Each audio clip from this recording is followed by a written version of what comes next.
Salam saudara yang dikasihi oleh Yahweh, kita bersyukur hari ini kita memasuki minggu yang ketiga bulan Januari 2022. Saat ini kita mendengarkan firman Yahweh, namun sebelumnya kita berdoa terlebih dahulu. Bapa dalam surga yang kami sembah dalam nama Yesus Masiah, hati kami penuh rasa syukur kepadamu atas segala kemurahan-Mu, kebajikan-Mu yang Kau nyatakan dalam hidup kami. Kami ada sampai hari ini karena pertolongan-Mu. Bapa, sebentar kami mendengarkan firman-Mu, Roh Kudus urapi kami agar kami dikuatkan, diteguhkan lewat firman-Mu. Kami sambut firman-Mu dalam nama Tuhan Yesus kami berdoa, haleluya, amin. Pada kesempatan ini saya akan bawakan firman Yahweh yang terambil dari Yohanes pasal 8 ayat 3 sampai dengan ayat 11 yang berbunyi demikian. Dan para ahli kitab dan orang-orang Farisi membawa kepadanya seorang wanita yang telah tertangkap basah dalam perzinahan. Dan setelah menyuruhnya berdiri di tengah-tengah, mereka berkata kepadanya, "Guru, wanita ini telah tertangkap basah ketika sedang berbuat zina. Dan di dalam Taurat Musa memberi perintah kepada kami agar wanita-wanita semacam ini dirajam. Lalu engkau hendak mengatakan apa?" Adapun mereka mengatakan hal-hal itu untuk mencobai dia, supaya mereka dapat mempersalahkannya. Namun sambil membungkuk ke bawah, Yesua menulis di tanah dengan jarinya seolah-olah tidak memedulikan. Dan ketika mereka terus menanyai dia sambil berdiri tegak, dia berkata kepada mereka, "Siapa di antara kamu yang tidak berdosa, biarlah dia yang pertama melemparkan batu kepada wanita ini." Dan sambil membungkuk lagi ke bawah, dia menulis di tanah. Dan setelah mendengarkan dan tertemplak oleh hati nuraninya, mereka keluar seorang demi seorang, mulai dari mereka yang tua-tua sampai mereka yang terakhir. Dan Yesua ditinggalkan sendirian juga wanita itu yang sedang berdiri di tengah-tengah. Dan sambil berdiri tegak dan setelah melihat tidak ada seorang pun selain wanita itu, dia berkata kepadanya, "Hai wanita, di manakah mereka orang-orang yang mendakwamu itu? Tidak adakah yang menghukum engkau?" Dan dia berkata, "Tidak seorang pun, Tuan." Dan Yesus berkata kepadanya, "Aku pun tidak menghukum engkau, pergilah dan jangan berdosa lagi." Kita perhatikan di sini satu peristiwa yang sangat menegangkan, mencengkeram hati daripada seorang wanita karena sudah siap-siap harus dirajam pakai batu karena kedapatan berbuat zina. Tetapi di luar dugaan juga hal yang tidak pernah terpikirkan, justru wanita ini tidak jadi dirajam pakai batu. Karena apa? Ada Tuhan Yesus di sana. Hari ini saya berikan temanya adalah terimalah sesamamu sebagaimana Yesua menerima kamu apa adanya. Sekali lagi, terimalah sesamamu sebagaimana Yesua menerima engkau apa adanya. Di dalam dunia ini sudah sering kita pakai atau sering kita dengar, kalau dia baik saya baik, kalau dia jahat saya jahat. Seringkali manusia sama karakternya, orang lain jahat, dia ikut jahat, bahkan lebih jahat. Tetapi kita perhatikan tadi, menurut hukum Taurat Musa, bagaimana perempuan ini harus dirajam pakai batu. Tuhan Yesus sangat setuju untuk hal itu. Tetapi syarat daripada orang yang merajam wanita yang berbuat zina ini adalah dia belum pernah berbuat dosa. Dan kita tahu, orang-orang yang datang pada saat itu semua orang punya dosa. Hanya Tuhan Yesus nggak punya dosa. Sebenarnya Tuhan Yesus pun bisa merajam perempuan itu karena dia nggak punya dosa. Tapi dia katakan, tidak ada yang lempar kamu, ya, tidak yang menghukum engkau. Dia katakan, tidak ada Tuhan, aku pun tidak menghukum kamu, pergilah jangan berdosa lagi. Artinya Tuhan Yesus ini memberikan kesempatan bagi perempuan ini, sudah diampuni, diberikan kesempatan untuk bertobat dengan sungguh-sungguh. Maka kalau kita sudah hidup di dalam Tuhan Yesus, kita juga belajar menerima sesama kita sebagaimana Tuhan Yesus menerima kita apa adanya.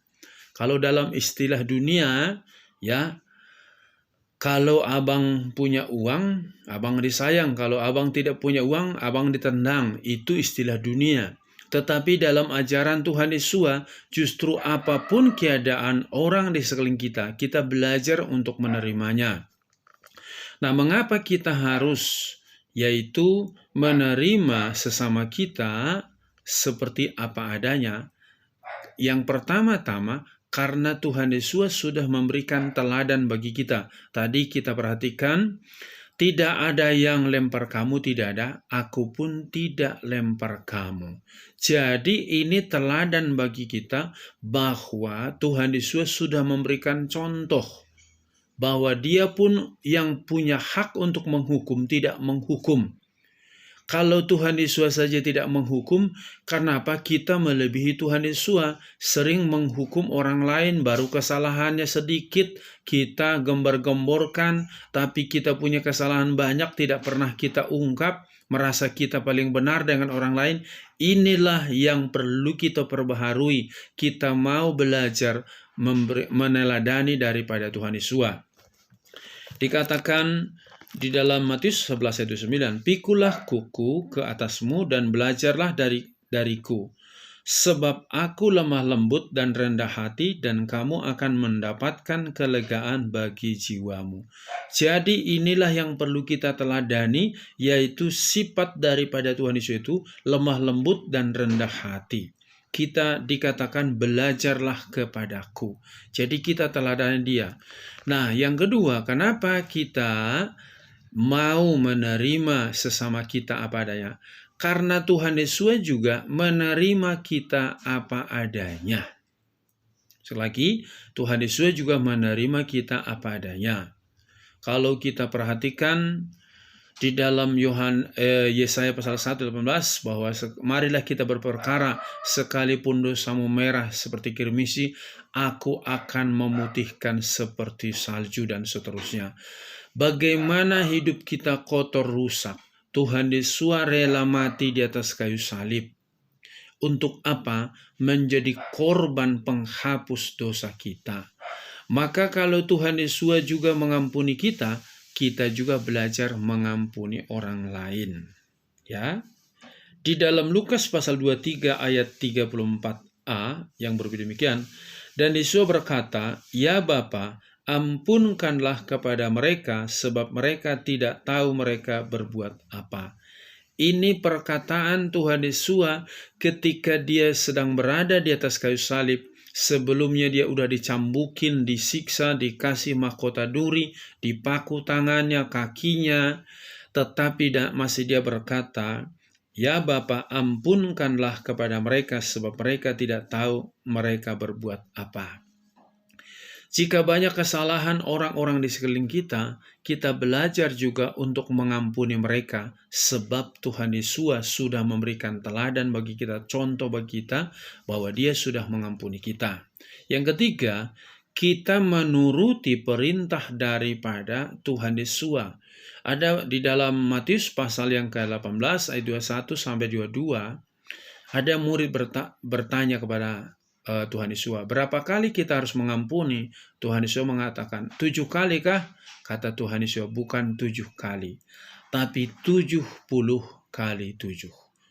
Artinya kita harus mengampuni orang sebanyak 490 kali. Sedangkan 1 tahun saja cuma 365 hari.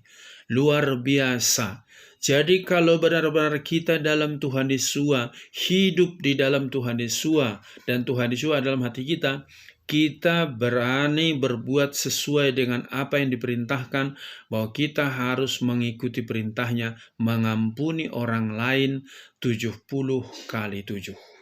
Jadi jangan sampai kita ini mengatakan saya anak Tuhan, saya penuh Roh Kudus, tapi tidak bisa mengampuni orang lain. Engkau pembohong. Karena apa? Orang dipenuhi Roh Kudus itu pasti bisa mengampuni sesamanya. Itulah yang Tuhan Yesus perintahkan. kita mengampuni 70 kali 7 kali. Dan berikutnya, mengapa kita harus menerima sama kita padanya? Karena Bapa di surga juga, yaitu mengampuni kita jika kita mengampuni sesama kita. Sekali lagi, Bapa di surga juga mengampuni kita jika kita mengampuni sesama kita. Dikatakan dalam Matius pasal yang ke-6 ayat 14-15, di situ jelas dikatakan bahwa jika kamu berdoa, ampunilah terlebih dahulu orang berbuat salah kepadamu.